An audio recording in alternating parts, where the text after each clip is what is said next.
नमस्कार मंडळी. तर चालू आहे नाश्त्याची तयारी आणि इकडे बटाटा उकडायला घातलेला आहे. तर सकाळचं ऊन आणि नाश्ता. थंडी पण आहे पण एवढी नाही आहे आता. तर कणिक भिजवून घेतली मी आणि इकडे भाजीची तयारी करते. तर आज भाजीला मी करणार आहे बटाटा आणि मटारची भाजी. अगदी साध्या पद्धतीने करते बरं का मी ही भाजी. मस्त असा कांदा कढीपत्ता फोडणीला घालून मोहरी लसूण खोबरं आल्याचं वाटण घालून थोडीशी हळद आणि त्यात मटार टाकले आणि आपला घरगुती काळा मसाला.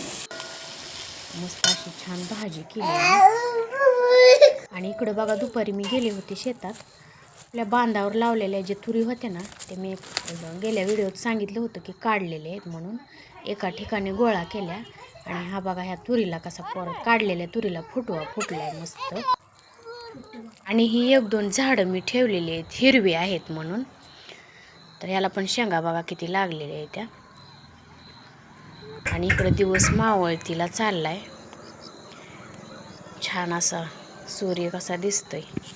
आणि 5-6-5:30 वाजलेत आणि इकडं झाडून ही म्हणजे अंगणातलं झाडून घ्यायला चालू आहे.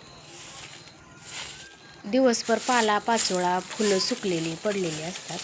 मग 5 वाजता एकदा झाडून घेतलं म्हणजे स्वच्छ वाटते. आणि ही संध्याकाळच्या जेवणाची तयारी. तर आज लेकीला मूड झाला होता की शेंगदाण्याची पोळी खायची म्हणून. तर तिला गूळ किसायला लावला आणि शेंगदाण्याचा कूट काय आपलं आयतच 15 दिवसाचं कूट काढून ठेवलेलं असते. त्याच्यामुळं मग सोपं जातं शेंगदाण्याची पोळी करायला. एक इलायचीचं बोंड त्यात काढून घातलं आणि मिक्स करून घेतलं. थोडीशी कणिक तिंबली आणि इकडं वांग्याच्या भाजीची तयारी. छान असं वांग्याचा भाजी. संध्याकाळच्या टायमिंगला कसं होतं रस्सा भाजी जरी केली ना तरी चालतं. भाकरी चुरून वगैरे म्हणजे खाता येते, छान वाटते. आणि अशी भाजी केली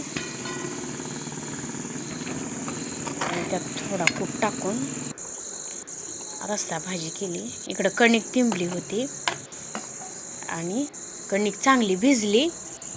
इकडं भाजी शिजायला टाकली आणि इकडं घेतल्या पोळ्या करायला. तर छान अशा पोळ्या केल्या. तर या मंडळी जेवायला. शुभ संध्याकाळ. आणि मस्त शेक करून केली.